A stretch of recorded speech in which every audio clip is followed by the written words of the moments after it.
नमस्कार मित्रों, स्वागत है आपका एंट्रेंस लाइट यूट्यूब चैनल पर। मित्रों, आज हम ग्राम पंचायत अधिकारी पुनर्परीक्षा 2016 का पेपर सॉल्व करेंगे और इसमें हम हिंदी और सामान्य ज्ञान में पूछे गए प्रश्नों को देखेंगे। ठीक है, जो मैथ के क्वेश्चन हैं और रीजनिंग वाले हैं, मतलब जो रीजनिंग वाले क्वेश्चन होते हैं उसको यहाँ पे नहीं देख पाएंगे क्योंकि उसमें सॉल्व करना होता है। उसको किसी अन्य वीडियो में अगर संभव होगा तो देखेंगे। यहाँ पर हिंदी और सामान्य ज्ञान को देखेंगे। ठीक है, तो चलिए शुरू करते हैं आज का अपना यह टॉपिक। देखें, उत्तर प्रदेश अधीनस्थ सेवा चयन आयोग यानी यूपी SSSC के द्वारा आयोजित कराया जा रहा है अब ये परीक्षा। तो पहला प्रश्न क्या है यहाँ पर, हिंदी में सामान्य हिंदी। देखें, पहला प्रश्न है हिंदी वर्णमाला में अंतस्थ व्यंजन कौन सा है। तो अंतस्थ व्यंजन है दोस्तों, अंतस्थ व्यंजन है आपका यर लव। ऑप्शन नंबर बी सही है। देखें, इसको थोड़ा सा जूम कर देते हैं। ठीक, अंतस्थ व्यंजन यर लव। व्यंजन के बारे में थोड़ी सी यहाँ पे जानकारी दी गई है। जैसे च वर्ग में च छ ज, ये यर लव श है और छत्रग, ये सभी तो व्यंजन हैं, लेकिन व्यंजन का वर्गीकरण करेंगे। जैसे च छ ज झ, ये स्पर्श व्यंजन है तालव्य, और यर लव अंतस्थ व्यंजन है। श है ऊष्म या संघर्षी व्यंजन है। छत्रज्ञ ये है संयुक्त व्यंजन। ठीक है, आगे बढ़ें दोस्तों। किस छंद में 26 मात्राएं होती हैं तथा 14-12 पर यति होती है। तो ये होता है गीतिका। गीतिका में 26 मात्राएं होती है तथा 14-12 पर यति होती है। देखिए यहाँ पे गीतिका क्या है, एक सममात्रिक छंद है। इसके प्रत्येक पंक्ति में 26 मात्राएं होती हैं तथा प्रत्येक पद 14-12 मात्राओं की यति के अनुसार होते हैं। पदांत में लघु गुरु होना अनिवार्य है। यहाँ पे इसका एग्जाम्पल दिया है, हे प्रभु आनंददाता ज्ञान हमको दीजिए, शीघ्र सारे दुर्गुणों को दूर हमसे कीजिए, लीजिए हमको शरण में हम सदाचारी बने, ब्रह्मचारी धर्म रक्षक वीर व्रतधारी बने। तो एग्जाम्पल दिया गया, हो सकता है ये एग्जाम्पल देकर के आपसे पूछ लिया जाए इसमें से क्या है। तो ये चारों ऑप्शन देगा, आपको गीतिका पे क्लिक कर, मतलब कि गीतिका को आपको सही करना होगा। ठीक है, आगे देखें, निम्नलिखित में से असंगत या गलत विलोम शब्द युग्म कौन सा है। तो देखिए, घात का प्रतिघात होता है, प्रति मतलब उसका अपोजिट। ठीक है, प्रसारण मतलब फैलाना, संकुचन मतलब सिकुड़ना, खग मतलब पक्षी, मृग मतलब हिरन, और शाश्वत सदैव दोनों एक ही बात है। ये दोनों समानार्थी शब्द हैं, विलोम शब्द नहीं ना। शाश्वत का मतलब कॉन्टिन्यूअस, सदैव मतलब भी कॉन्टिन्यूअस मतलब लगातार। तो ये सी ऑप्शन जो है ये विलोम शब्द नहीं है, विलोम शब्द युग्म नहीं है। कौन, ऑप्शन नंबर सी। अगला देखें, शाश्वत का होगा क्या। शाश्वत का विलोम नश्वर होता है। जैसे कहते हैं कि मनुष्य एक नश्वर प्राणी है। तो नश्वर का मतलब एक न एक दिन, ये लगातार हमेशा नहीं रहेगा, एक न एक दिन इसकी मृत्यु होगी, इसको नश्वर बोलते हैं। आत्मा को कहते हैं आत्मा शाश्वत है, यानी आत्मा लगातार रहता है, आत्मा हमेशा अनंत काल तक जीवित रहता है, अनंत, आत्मा कभी नहीं मरता। मनुष्य का शरीर मर जाता है, तो शरीर क्या है, नश्वर है, आत्मा शाश्वत है। देखें, अगला है प्रश्न है कि जो अपने स्थान या स्थिति से अलग न किया जा सके, स्थान से न किया जा सके या पद से हटाया ना जा सके, उसको पदच्युत या अच्युत। अच्युतम केशवम कृष्ण दामोदरम, तो भगवान विष्णु को कहा गया है या श्री कृष्ण को, तो अच्युतम कहा गया, यानी जिनको उनके पद से नहीं हटा सकते। भगवान का पद कोई नहीं ले सकता, वहाँ पे भगवान ही रहेंगे, तो अच्युत है। अटूट मतलब जो कभी न टूटे। अदेय मतलब जिसे दिया ना जा सके। अटल मतलब जिसे टाला ना जा सके, उसे अटल कहते हैं। देखिए, जो अपनी बात से न टले उसे अटल कहते हैं, जो दिया ना जा सके उसे अदेय कहते हैं। न टूटने वाले को अटूट कहते हैं, और जो अपने स्थान या स्थिति से अलग न किया जा सकती उसे क्या बोलेंगे, अच्युत।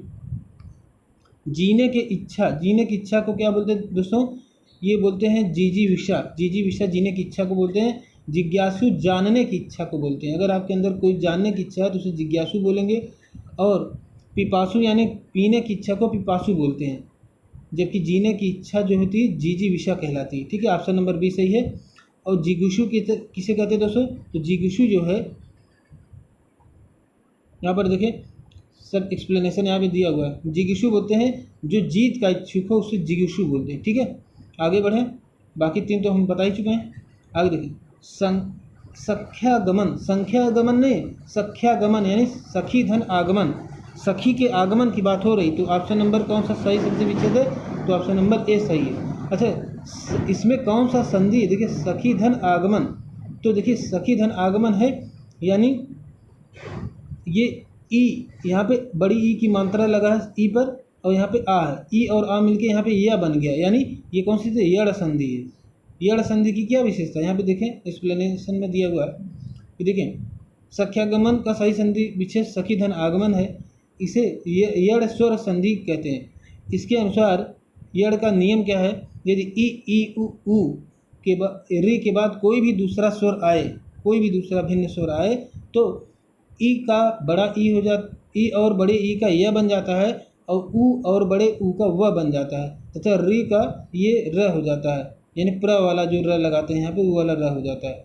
अब देखें यहाँ पे कैसे है, जैसे कुछ और एग्जाम्पल देख लें, जैसे यदि धन अपि बराबर यद्यपि, ठीक है, यहाँ पे यद्यपि जो लिखा गया है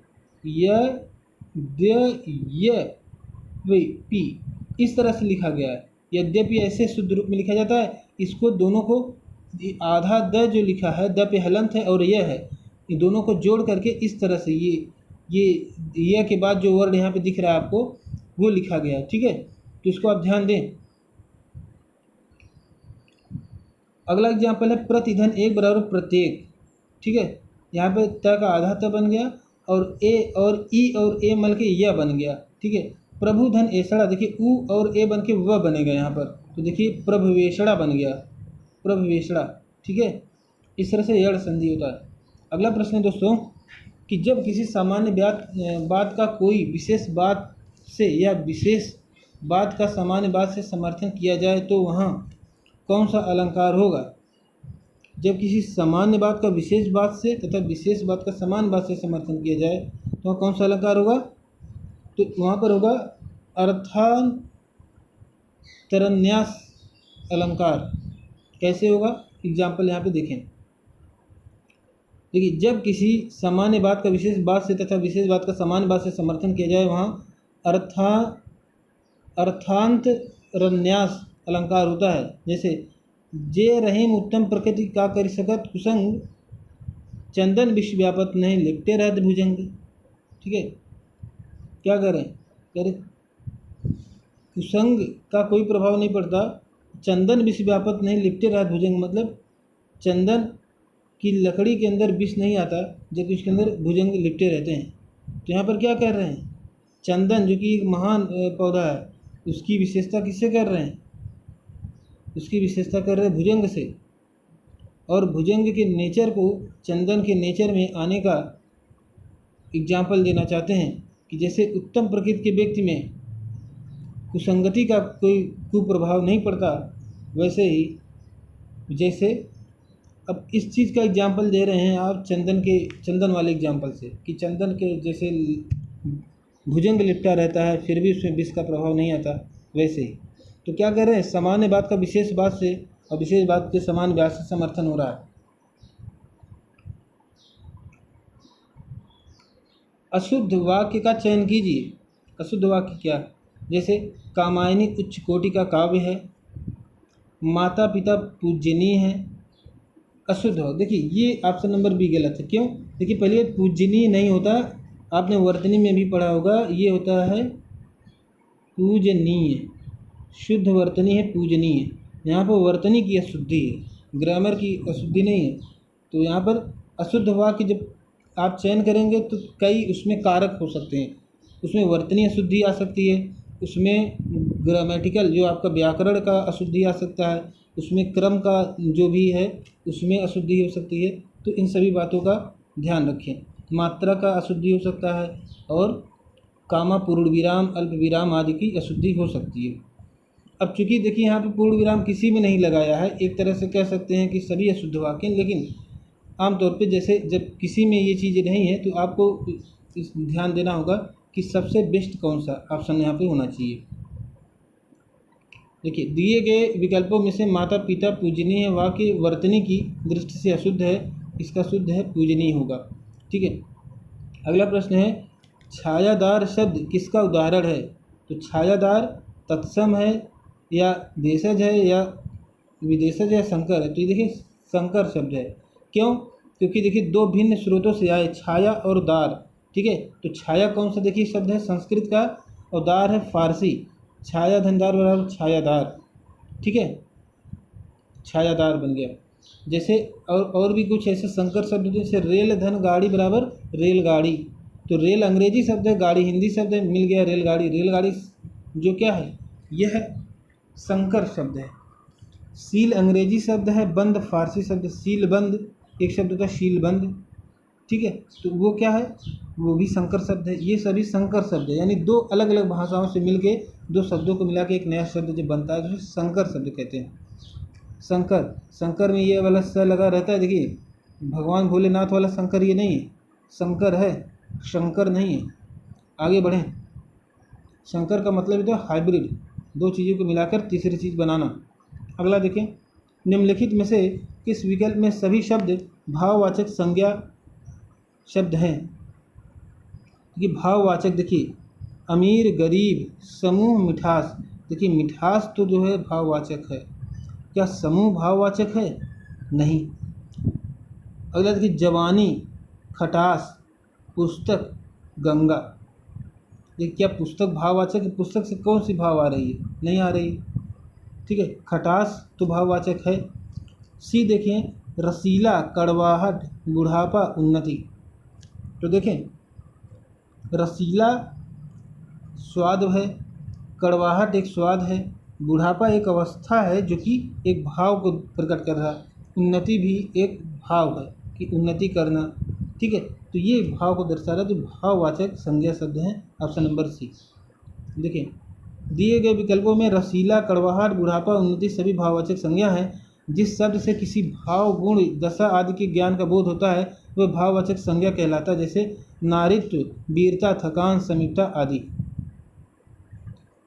नीचे लोकोक्तियाँ और उनके अर्थ दिए गए हैं, इनमें गलत अर्थ वाली लोकोक्ति का चयन कीजिए। आगे हाथ न पीछे पगहा यानी बंधनहीन, ये तो सही है। 3-13 होना संगठित होना, ये भी सही है।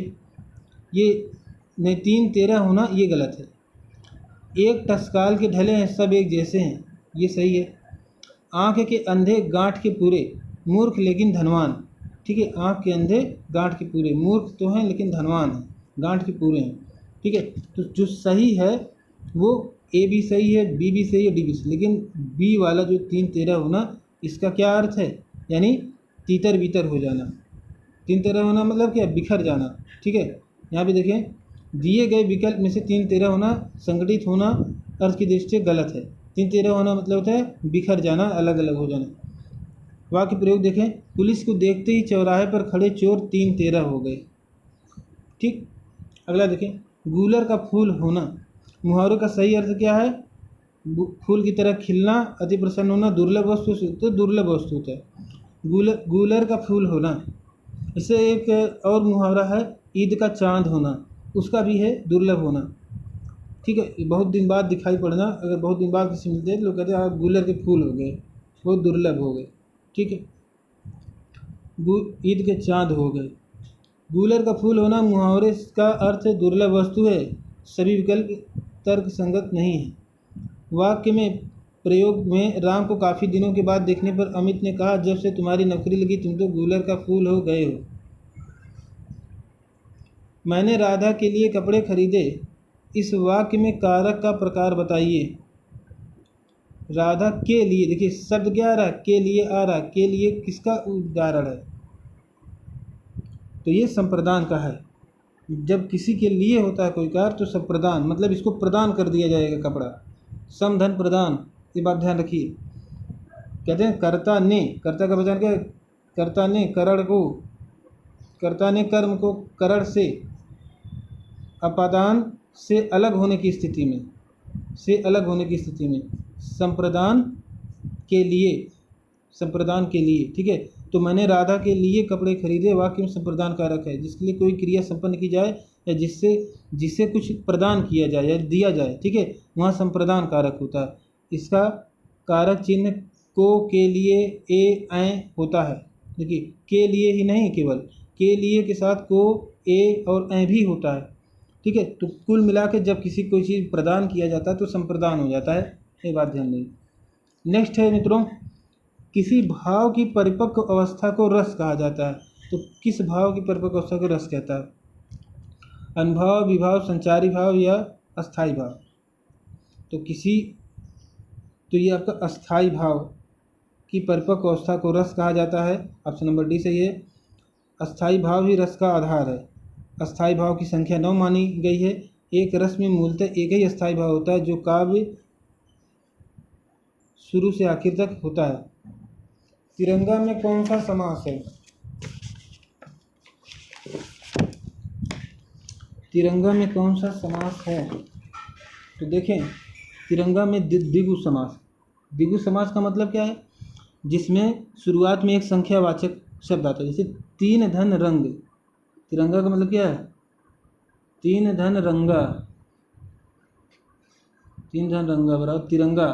तो द्विगु समास, तीन आ गया, ठीक है। ये द्वंद्व समास, ये द्विगु समास है। द्वंद्व मतलब जब जब दोनों चीज़ बैलेंस रहता है, जैसे माता पिता, राजा रानी, ठीक है, मित्र शत्रु, इस तरह से दोनों पद जब समान होते हैं तब जो है द्वंद्व समास होता है। अव्ययी भाव समास, जैसे यथा संभव। तत्पुरुष समास, जैसे राजपुत्र, ठीक है। अब देखिए इसके और भी एग्जाम्पल देखें द्विगु समास के। द्विगु समास पूर्व में संख्यावाची होता है जिसका समूह का बोध होता है, ठीक है। तो जैसे तिरंगा है तो तीन है, तीन रंग है, तो तीन शुरू में तीन आया, तिरंगा, ठीक है, इसलिए द्विगु समास हो गया। चतुर्भुज, चार भुजाओं का समाहार अगर है तो ये चतुर्भुज कहलाएगा द्विगु समास। लेकिन अगर ये चतुर्भुज जो है भगवान विष्णु के लिए प्रयोग हो रहा है तो ये कौन सा समास होगा? ये बहुव्रीहि समास हो जाएगा। त्रिफला, तीन फलों का समाहार को त्रिफला कहते हैं, ठीक है। तो इसमें भी त्रि आया है, शुरू में त्रि आया है, यानी संख्यावाची शब्द आया है, यानी ये द्विगु समास है। लेकिन अगर त्रिफला का अर्थ किसी विशेष दवा से आप लेंगे, त्रिफला चूर्ण, हालांकि उसमें तीन पदार्थ होते हैं, तीन फल होते हैं, अरड़, आंवला और बहेड़ा, तीन फल होते हैं, उनको मिलाकर त्रिफला चूर्ण बनता है। तो अगर उस चूर्ण की, विशेष चूर्ण की बात करेंगे, पतंजलि का त्रिफला चूर्ण, तो वहाँ पर वो बहुव्रीहि समास में चला जाएगा यही शब्द। आगे बढ़ें, नेक्स्ट क्वेश्चन पर चलते हैं।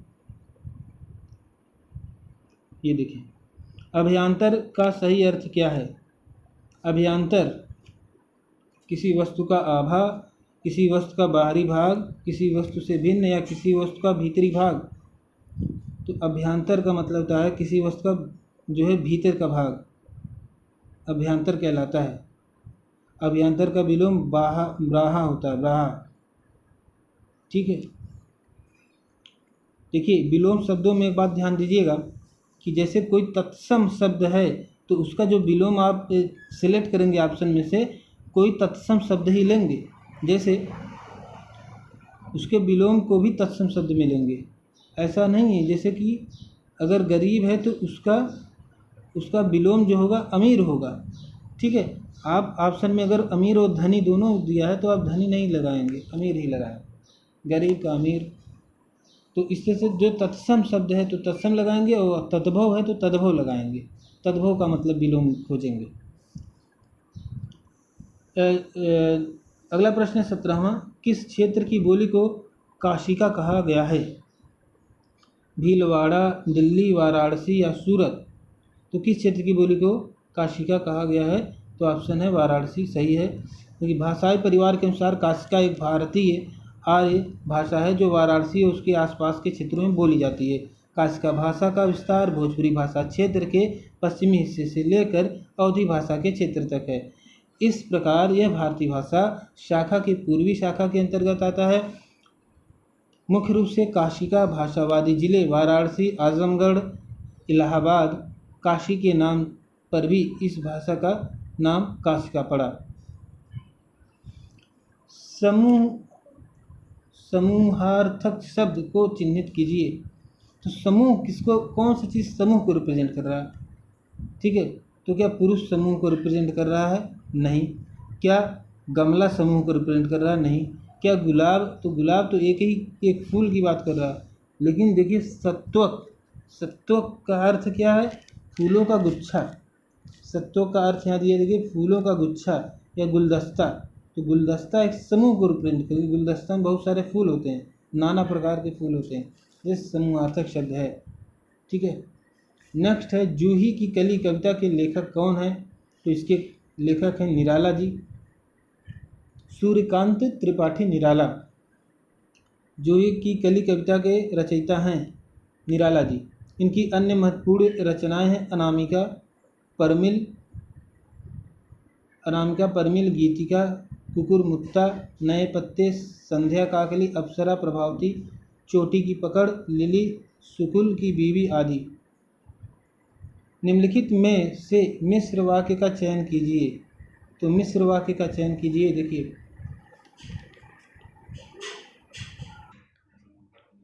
निम्नलिखित में से मिश्र वाक्य का चयन करना है। देखिए प्रातःकाल होने पर चिड़िया चहचहाने लगती है। सुबह पहली बस पकड़कर शाम तक लौट आओ। तीसरा है विद्यार्थी परिश्रमी है। जो विद्यार्थी परिश्रमी है वह अवश्य सफल होगा। देखिए मित्रों, यहाँ पर राजकुमार ने भाई को मार डाला और स्वयं राजा बन गया। देखिए दो वाक्य यहाँ पर भी और से जुड़ा है। यहाँ पे कोई भी विराम चिन्ह नहीं लगा है। ठीक है, दो वाक्य यहाँ पर भी है। पकड़ कर शाम तक लौट, यहाँ पे दो क्रियाएं हो रही है, बस पकड़ना और लौट आना। प्रातः काल होने पर चिड़िया चहचहाने, लेकिन कहीं भी योजक चिन्ह नहीं है। मतलब यहाँ पर देखें, यहाँ पे विराम लगा है, अल्प विराम। जो विद्यार्थी परिश्रमी वह अवश्य सफल होगा। तो ये ऑप्शन नंबर सी सही है, मिश्र वाक्य। जो विद्यार्थी परिश्रमी वह अवश्य सफल होगा एक मिश्र वाक्य है। जिन वाक्यों में एक प्रधान उपवाक्य हो और अन्य आश्रित उपवाक्य हो मिश्र उपवाक्य कहलाता है। ये उपवाक्य आपस में की, जो, वह, जितना, जहाँ, वहाँ, तो, यदि, जैसा, इधर उधर आदि से आपस में जुड़े रहते हैं। जैसे जो लड़का मेरे कमरे में बैठा वह मेरा भाई है। ठीक है, तो एक प्रधान वाक्य, दूसरा उस पर आश्रित है, डिपेंड है कि जो कमरे में बैठा है लड़का वह मेरा भाई। मेरा भाई कौन है? जो कमरे में बैठा है। तो जो कमरे में बैठा है इस पर डिपेंड है मेरा भाई। ठीक है, अब देखें तो इसी तरह से जो विद्यार्थी परिश्रम कर रहा है वह अवश्य सफल होगा, यानी जो कर रहा है। तो जो कर रहा है यानी ये क्या है? ये प्रधान वाक्य है और वह अवश्य सफल होगा। तो ये जो है डिपेंड करता है इसके परिश्रम पे, पहले वाले वाक्य पे। ठीक है, तो इसलिए ये मिश्र वाक्य है। अगला प्रश्न है शब्द युग्म के सही भेद का चयन कीजिए। अम्बुज, अम्बुद। देखिए अम्बुज मतलब क्या होता है? अम्बुज मतलब कमल होता है। और अम्बुद मतलब होता है बादल। कैसे? देखिए ज का मतलब होता है जन्म लेने वाला और द मतलब होता है देने वाला।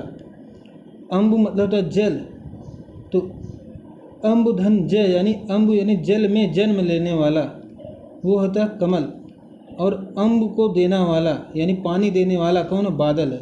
इसलिए ऑप्शन नंबर ए सही उत्तर है। आगे देखें,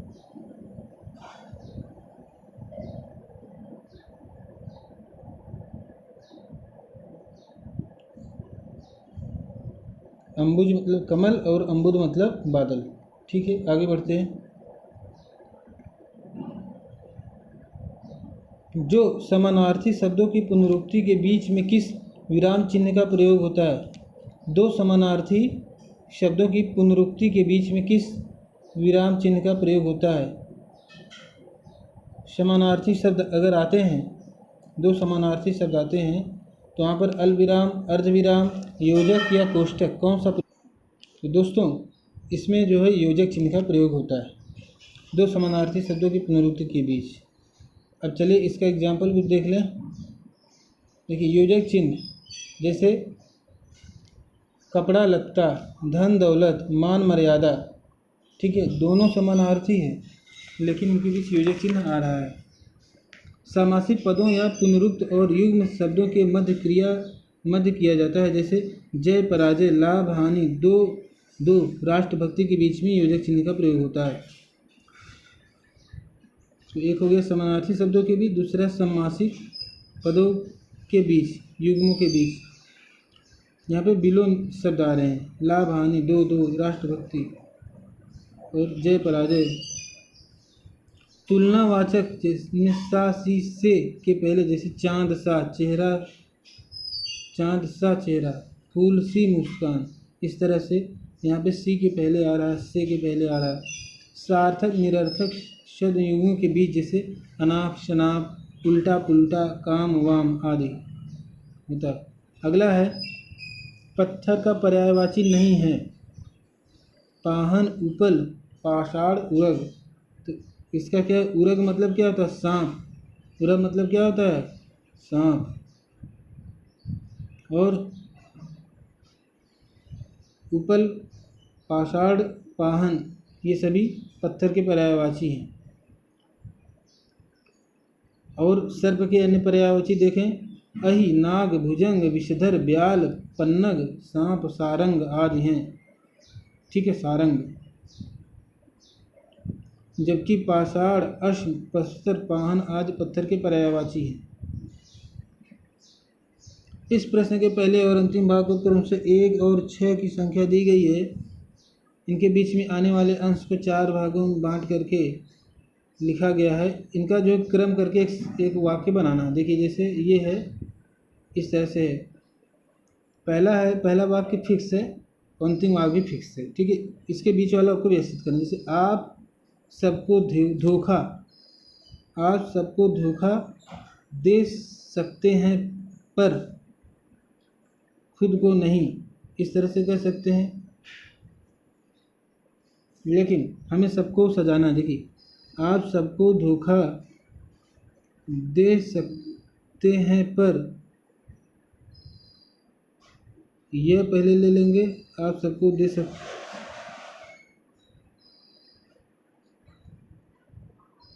आप सबको धोखा दे सकते हो पर,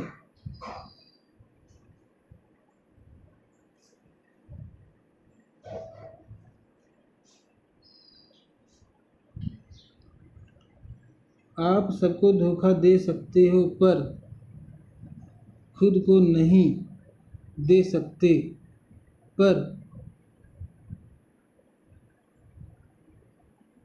दे सकते आप खुद को, वक्त को नहीं, इस तरह से भी नहीं होगा।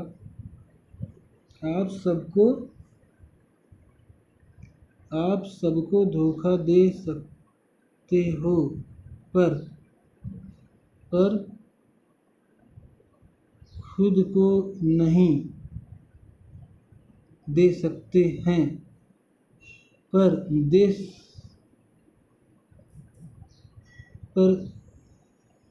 दे सकते आप खुद को, वक्त को नहीं दे सकते, इस तरह से होना चाहिए। यानी आएगा एक के बाद क्या आएगा, यह आएगा, फिर वह आएगा, यह वह हो गया, यह के बाद हमने वह को लिया है, वह के बाद र को लिया है, र के बाद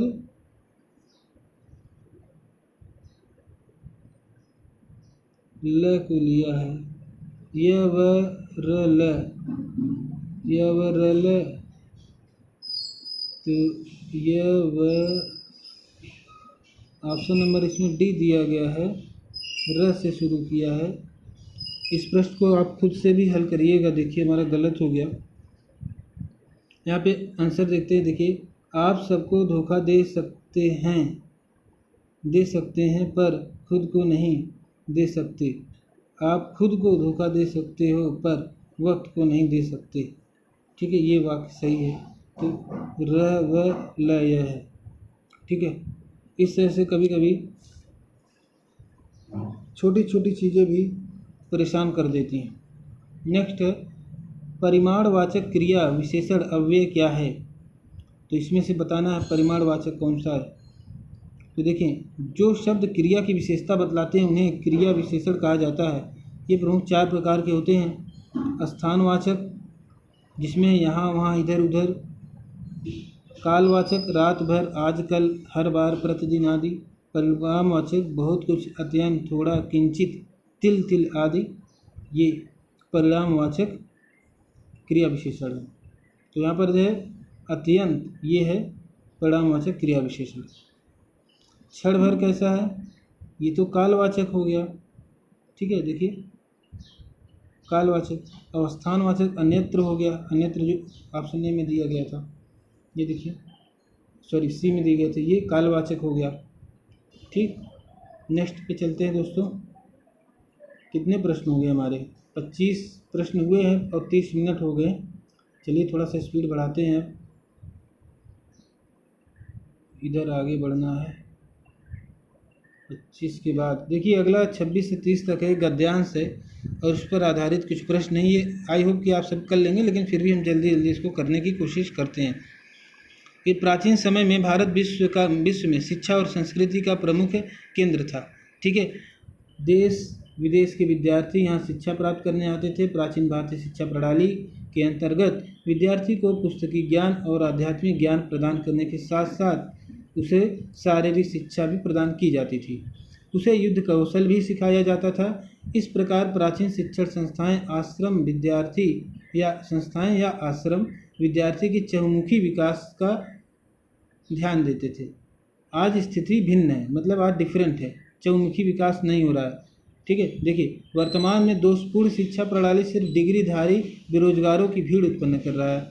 आज के अधिकांश युवा शिक्षा प्राप्त करके भी स्वावलंबी नहीं बन पाते। उनके हृदय में देश और समाज के प्रति किसी भी प्रकार का कर्तव्य बोध उत्पन्न नहीं होता।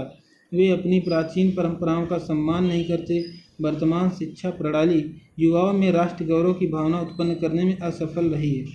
समय समय पर भारत के नीति निर्माताओं ने देश को बहुआयामी बनाने के अनेक प्रकार प्रयास किए हैं। नई शिक्षा नीति में विद्यार्थी के नैतिक, मानसिक और शारीरिक विकास पर बल देने का प्रयास किया जा रहा है। तीनों बातें हैं, देखिए नैतिक, मानसिक और शारीरिक, इस पर प्रश्न हो सकता है आगे बने। अब नवीन शिक्षा प्रणाली के अंतर्गत विद्यार्थियों को जाति, धर्म और भाषा के दायरे से ऊपर उठकर राष्ट्र हित में कार्य करने के लिए प्रेरित किया जा रहा है। इस शिक्षा प्रणाली में व्यवसायिक शिक्षा पर बल दिया जा रहा है ताकि शिक्षित लोगों को रोजगार उपलब्ध हो सके। पहला प्रश्न है, प्राचीन समय में विश्व में शिक्षा और संस्कृति का प्रमुख केंद्र था तो कौन सा देश था? भारत ही था। आगे देखें, प्राचीन शिक्षण संस्थाएं ध्यान देती थीं व्यवहारिक विकास पे, स्वास्थ्य पे, चहुमुखी विकास, ठीक है। अगला है, नवीन शिक्षा प्रणाली में विद्यार्थियों को प्रेरित किया जाता है। नवीन शिक्षा प्रणाली में रोजगार के लिए, राष्ट्र हित में कार्य करने के लिए, पारंपरिक परंपराओं का सम्मान करने के लिए या किसी के लिए भी नहीं। तो ये है जो नई शिक्षा नीति है उसके अनुसार राष्ट्र हित में कार्य करने के लिए। जाति धर्म में, अभी जो लास्ट लाइन आपने पढ़ा था यहाँ पे दिया है, जाति धर्म और भाषा के दायरे से ऊपर उठकर राष्ट्र हित में कार्य करें। नवीन शिक्षा प्रणाली में व्यवहारिक शिक्षा पर बल दिया जा रहा है ताकि राष्ट्र का विकास हो सके, शिक्षितों को रोजगार हो सके। व्यवहारिक शिक्षा पर क्यों दिया जा रहा है? शिक्षितों को रोजगार मिल सके। बी ऑप्शन सही है, ठीक। सी दिया, सभी ऑप्शन पढ़े सीधे। नैतिक, शारीरिक और मानसिक विकास, ये ज़्यादा सही है। तीनों विकास होगा तो सब कुछ हो जाएगा। C option correct. अगला है, पुस्तकीय शब्द में प्रत्यय बताइए। पुस्तकीय शब्द में एक होता है उपसर्ग, दूसरा प्रत्यय। उपसर्ग शब्द के जस्ट पहले जुड़ा होता है और प्रत्यय उसके बाद में जुड़ा होता है। पुस्तक धन ई है, वह पुस्तकीय, ठीक है। ऑप्शन नंबर सी सही है। जैसे भौदी में भी ई प्रत्यय है, राष्ट्रीय, पढ़नीय, भारतीय आदि। नेक्स्ट है, वाक्य में त्रुटिपूर्ण भाग का चयन कीजिए। यदि कोई वाक्य त्रुटि तो डी को चिन्हित कीजिए। देखिए अगर कोई त्रुटि ना हो तो डी लगाना है, अन्यथा जो त्रुटि है उसको सिलेक्ट करना है। अनेक अध्यापकों, आप इसे आंसर ढक के ही हल करें। अनेक अध्यापकों, देखिए अनेक भी प्रयोग हो रहा है, अनेक अध्यापक होगा ना कि अध्यापकों होगा।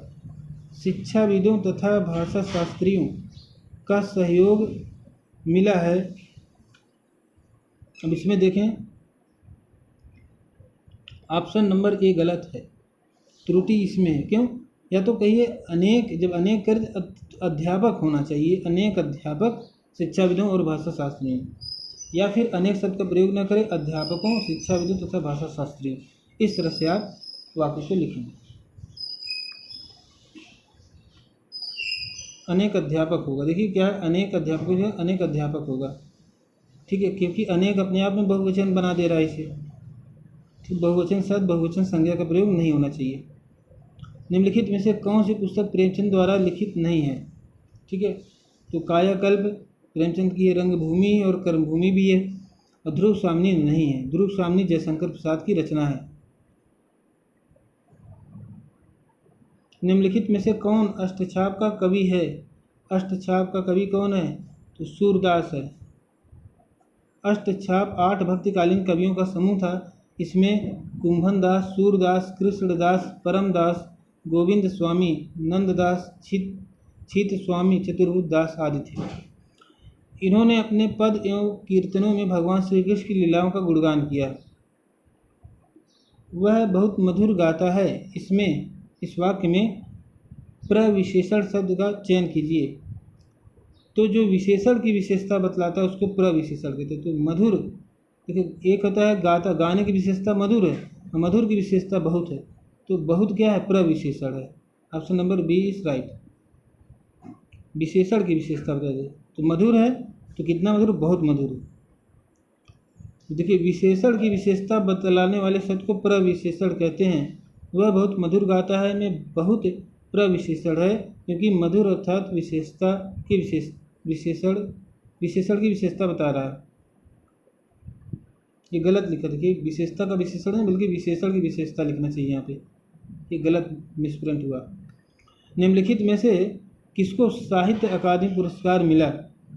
तो नामवर सिंह को मिला है साहित्य अकादमी पुरस्कार। नामवर सिंह को वर्ष 1971 में कविता के नए प्रतिमान समालोचना है, इसके लिए साहित्य अकादमी पुरस्कार दिया गया था। यह पुरस्कार भारतीय संविधान की 8वीं अनुसूची में शामिल 22 भाषाओं में से किसी भी भाषा में की गई रचनाओं के लिए प्रदान किया जाता है, ठीक है।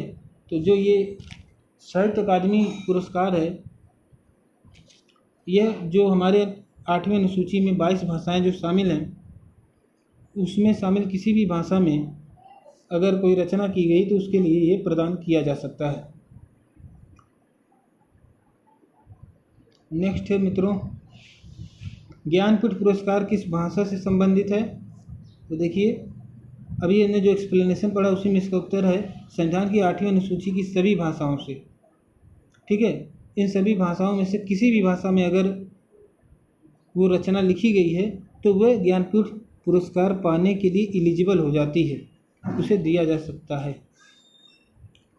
नेक्स्ट है प्रश्न संख्या 37 एवं 38 के लिए शब्दों के अर्थ विकल्पों में दिए गए हैं, उनमें से एक विकल्प गलत है, उस गलत का अर्थ नहीं है, शब्द का अर्थ नहीं है, उस विकल्प का चयन करना है। तक्षक, ऑप्शन है बढ़ई, सूत्रधार, शिलान्यास या विश्वकर्मा। तो तक्षक का कौन सा अर्थ सही नहीं है? देखिए तक्षक का आशय बढ़ई है, सूत्रधार है, विश्वकर्मा है। ये तीनों जो है इसके पर्यायवाची शब्द हैं। लेकिन शिलान्यास, शिलान्यास का मतलब होता है किसी चीज़ की नींव रखने के समय शिलान्यास करना। शिला का न्यास मतलब एक शिला पट्टिका लगा देते हैं और शिलान्यास करते हैं कि आज से इस काम की शुरुआत होगी। जब किसी काम की शुरुआत हो तो शिलान्यास किया जाता है। जबकि तक्षक बढ़ई का, सूत्रधार का या विश्वकर्मा का पर्यायवाची है। और लोकार्पण यानी लोक को अर्पण कर देना। लोक धन अर्पण बराबर लोकार्पण, ठीक है, यानी उद्घाटन उसको बोलते हैं। सबसे पहले जब काम शुरू होता है तो शिलान्यास होता है, जब काम समाप्त हो जाता है तो उसके बाद जब लोगों के लिए उसका उद्घाटन किया जाता है तो उसको बोलते हैं लोकार्पण, यानी लोक को अर्पण कर दिया गया, ठीक है। जैसे कोई सड़क बनी तो सबसे पहले शिलान्यास होता है, भूमि पूजन होता है, शिलान्यास कर देते हैं कि ये चीज़ बनाया जा रहा है। अगला है भाव। तो भाव का मतलब क्या है? अभिप्राय है। भाव का मतलब है विचार से, भाव का मतलब होता है दर से। जैसे देखिए, जब कोई आप सामान खरीदते हैं तो कहते हैं किस भाव में है, तो किस दर में है, मतलब रेट क्या है, रेट यानी दर। तो इसका अर्थ दर भी है, अभिप्राय मतलब आशय है, मतलब कहने का भाव क्या है, कहने का अभिप्राय क्या है, उस अर्थ में भी प्रयोग होता है। और विचार मतलब उनका भाव क्या है इस मामले में, यानी विचार क्या है। तो ये तीनों इसके अर्थ हैं, लेकिन कौन सा नहीं है ये बताना है। तो भवन, भवन का मतलब था बिल्डिंग, घर, ठीक है। तो ये तीनों से भिन्न है। नेक्स्ट है मित्रों, रिक्त स्थानों की पूर्ति दिए गए विकल्पों में से करना है। पहला है कि आज के वैज्ञानिक नए नए द्वारा हमारे जीवन को सुखमय बना रहे हैं। तो किससे, अनुसंधानों द्वारा या आविष्कारों द्वारा या विचारों द्वारा, पदार्थों द्वारा। तो सी और डी तो बिल्कुल नहीं होगा, इन दोनों में कन्फ्यूजन हो सकता है, लेकिन आविष्कारों द्वारा सुखमय बनाए, क्योंकि अनुसंधान तो एक प्रोसेस है, रिसर्च है, रिसर्च एक प्रोसेस है, लेकिन आविष्कार फाइनल जो है, जब आविष्कार हो जाता है किसी का प्रोडक्ट, वो आविष्कार हो जाता है, ठीक है। तो आविष्कार द्वारा हमारे जीवन को सुखमय बना रहे हैं। नेक्स्ट है, इस रोग को आरंभ में ही काबू न किया गया तो यह संक्रामक हो सकता है। बिल्कुल, ऑप्शन नंबर ए सही है, संक्रामक यहाँ पे होगा। दोस्तों 40 मिनट में हमने 40 प्रश्न को हल किया। अब हमारे पास सामान्य जानकारी के भी प्रश्न हैं, तो इसको हम चाहते हैं कि 40 मिनट हो गया, इसको नेक्स्ट वीडियो में हम कवर करेंगे, ठीक है। सामान्य जानकारी को नेक्स्ट वीडियो में कवर करेंगे। इसमें 30 प्रश्न हैं, ठीक है। तो चलिए, इस वीडियो के लिए इतना ही। थैंक यू सो मच, मिलते हैं अगले क्लास में। बहुत बहुत धन्यवाद।